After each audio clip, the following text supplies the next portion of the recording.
لە یەکێک لە یاریەکانی هەفتەی نوێمی خولی پلەیەکی کوردستان پیشەسازی لەسەر یاریگای خۆی میوانداری لە هەولێری هاوشاری کرد.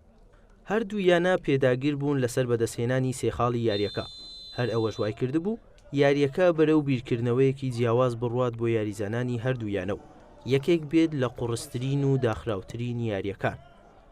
لە نیوەی یەکەم تەنها 2 دەرفەت بۆ هەردوو تیپ ڕێک کەوت، بەڵام ئەنجام هیچ بە هیچ بوو.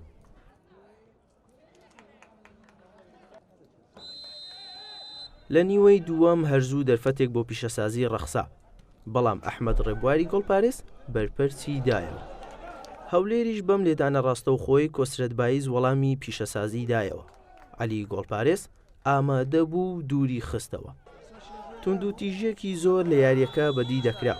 لە خولەکی 69 عەمار قادر لە یانەی پیشەسازی کارتی زەردی دووەمی بەڕوودا بەرز کرایەوە و بە کارتی سوور کرایە دەرەوە لە یاریەکە. دانا عوسمان خەریک بوو بربەستی یەکسانی بشکێنێت، بەڵام تۆپ ڕێگای دەرەوەی گرت. لە خولەکی 95 لە برزکردنەوەیەکی گۆران ناسەح دانا عوسمان بەسەر گۆڵی یەکەم و پێشکەوتن و سەرکەوتنی بۆ هەولێر تۆمار کرد و یاریەکە لە بەرژەوەندی هەولێر بە کۆتایی هات.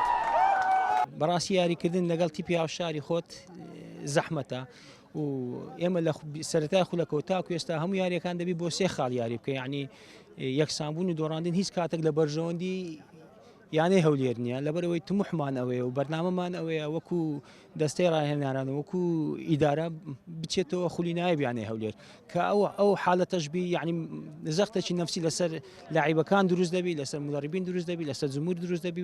بەڕاستی زەخت لە هەموو لایەکی لەسەر مێ بۆ ئەوی بیگەڕێنەوە بۆ خاڵێکی یاریەکەش گەمەیان دەکرد، بەڵام خۆشبەختانە ئێمە توانیمان 3 خاڵ یاریەکە بەدەست بێنین.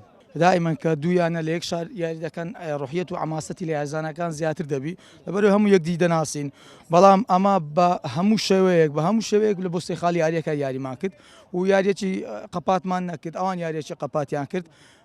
ئەمە فرسەشمان هەبوو دەماتوانی فرسەکان استقلال بکەین، بەڵام گۆڵمان نەکرد. بە هەردوو شۆت ئێمە باشتر بووین لە ڕووی فرسەوە. یاریەکە لایەن تەکتیکی پێوە دیار نەبوو، بەڕاستی برم لایەنی تەکتیش پێوە دیاربی، بەڵام ئێمە هەموو هەوڵێکمان دەلۆی 3 خاڵ یاریەکە بەدەست بینیم، بەڵام ئەختا تاحکیمیەکان وای کرد یاریەکە لە دەست نابژوانەکە دەرچی، بەڕاستی یانی نە غەڵەتێک نەدوو نە سافیرەک نە کارتێک نەدوو، وای کرد یاریزانەکان ئینفعال بکەن. ئەوە بوو تەرکیزمان لە دەست لە دوا خولەکان گۆڵمان خوارد، بەڵام نەتیجەکە عادل نەبوو، هیچ نەبا دەبوایە تو عادل بە.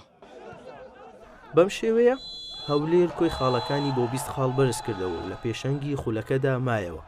پیشەسازیش بە 9 خاڵ لە یانەکانی ناوەڕاستی ڕیزبەندی دەبیندرێت.